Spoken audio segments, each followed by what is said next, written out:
Bienvenue, passionnés par le développement personnel.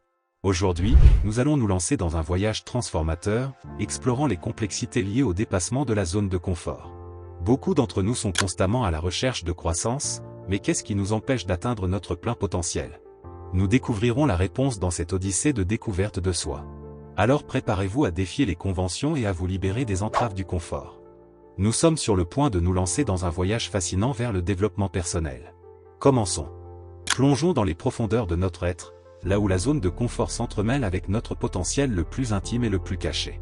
Le confort, bien qu'apparemment inoffensif, se révèle être un ennemi subtil, une barrière qui empêche l'accès au vaste territoire de l'épanouissement personnel. En affrontant la peur de l'échec, nous déclenchons une transformation interne, libérant un potentiel latent au plus profond de notre être. Qu'est-ce que la peur de l'échec? C'est l'écho persistant de notre zone de confort, l'écho qui nous rappelle les limites que nous nous sommes imposées au fil du temps. À la naissance, nous ne portons pas la peur de l'échec, nous l'acquérons en nous blottissant dans notre zone de confort. C'est là que se manifeste le paradoxe, le même confort qui nous assure la sécurité nous immobilise aussi, nous enfermant dans un cycle de monotonie qui étouffe nos aspirations. Pour comprendre la racine de cette peur, nous devons reconnaître que nous sommes des créatures habituées, des êtres qui recherchent la stabilité et la prévisibilité. La zone de confort devient notre état naturel, où le stress et l'anxiété sont minimes, et où nous pouvons anticiper et planifier chaque étape. Ce n'est pas que la zone de confort soit intrinsèquement mauvaise, c'est confortable, c'est sûr, mais parfois, cette sécurité est la chaîne qui nous empêche de nouvelles expériences et d'opportunités de croissance. Cependant, remettre en question cette zone de confort est une tâche difficile, une sorte de rituel qui demande du courage pour surmonter la peur. C'est là que se révèle la véritable valeur du changement et de l'expansion personnelle. Pourquoi est-il si crucial de surmonter cette peur? Parce que la croissance authentique ne se produit pas dans la sécurité du connu. Nous devons nous aventurer au-delà du familier, accepter l'inconnu et remettre en question nos propres perceptions limitantes.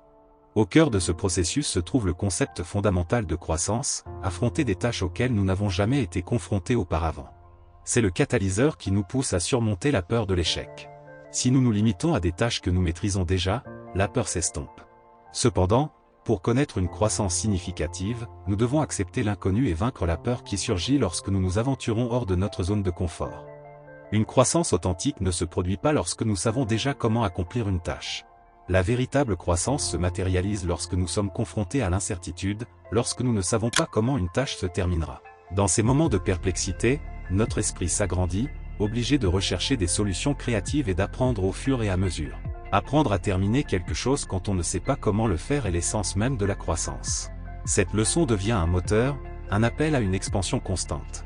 Le processus n'est pas confortable, c'est intrinsèquement inconfortable. Mais c'est dans cet inconfort que nous trouvons le terrain fertile pour l'épanouissement personnel. Se sentir à la limite de ce qui est connu, est précisément l'état que nous devrions rechercher. Être mal à l'aise signifie que nous remettons en question nos propres limites et nous permettons de grandir. En d'autres termes, nous embrassons l'inconfort, catalyseur du développement personnel. Après avoir exploré la racine de notre lien avec la zone de confort, passons à des stratégies pratiques pour nous libérer de ces limites. Imaginer le pire des cas n'est pas une technique qui déclenche la peur, mais plutôt une approche stratégique pour démanteler les peurs irrationnelles. En envisageant le pire qui pourrait arriver lorsque l'on s'aventure hors de la zone de sécurité, on se rend compte que les conséquences sont souvent moins dévastatrices qu'on l'imagine. Cet exercice mental nous permet d'évaluer et de répondre à nos préoccupations de manière plus réaliste. La plupart du temps, lorsque l'on plonge dans l'inconnu, le résultat n'est pas catastrophique, c'est simplement une expérience d'apprentissage précieuse. Surmonter la peur du ridicule ou de l'échec devient ainsi un processus progressif et puissant, nous permettant d'apprendre et de nous améliorer à chaque tentative. Adopter une approche par petits pas s'avère être une stratégie clé pour élargir notre zone de confort. L'idée est de transformer le confort progressivement, de manière maîtrisée, en nous emmenant d'un espace familier vers des territoires inconnus. Cette approche est comparable à la façon dont les hommes politiques, qui ne sont pas nés pour parler à des millions de personnes, élargissent progressivement leur zone de confort, en commençant par un public plus restreint avant de s'adresser à une nation entière. La patience et la persévérance sont les clés de cette méthode.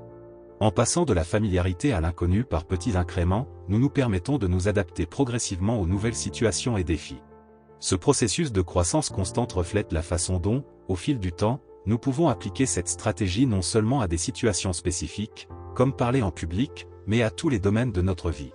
Se concentrer sur le « pourquoi » devient la boussole qui nous guide dans ce voyage. Découvrir le but de notre désir de sortir de la zone de confort renforce notre détermination. Ce « pourquoi » devient notre moteur, nous poussant à surmonter les difficultés qui naissent de l'abandon de la familiarité. Sans un « pourquoi » solide, nos actions manqueraient de direction et de sens, affaiblissant notre résilience face aux défis. Alors que nous clôturons cette exploration approfondie de la zone de confort, réfléchissons aux concepts clés que nous avons dévoilés. Nous sommes passés des racines de la peur de l'échec à des stratégies pratiques pour surmonter notre résistance au changement. Ce voyage nous a montré que la zone de confort, bien que sûre et familière, peut devenir une prison que nous nous imposons si nous ne la remettons pas en question. En nous libérant des chaînes du confort, nous libérons l'immense potentiel latent en nous. Nous avons découvert que la peur de l'échec n'est pas innée, mais plutôt un ajout que l'on absorbe lorsque l'on s'éloigne du connu. Cette peur peut être désapprise et pour grandir, nous devons affronter des tâches inconnues, remettant en question nos propres perceptions limitantes. N'oubliez pas que chaque petit pas hors de la zone de confort est une victoire, une opportunité de grandir et de repousser nos limites personnelles. Au cours de ce voyage, il ne s'agit pas seulement de vaincre nos peurs, mais aussi de découvrir notre véritable potentiel et de devenir les architectes de notre propre vie.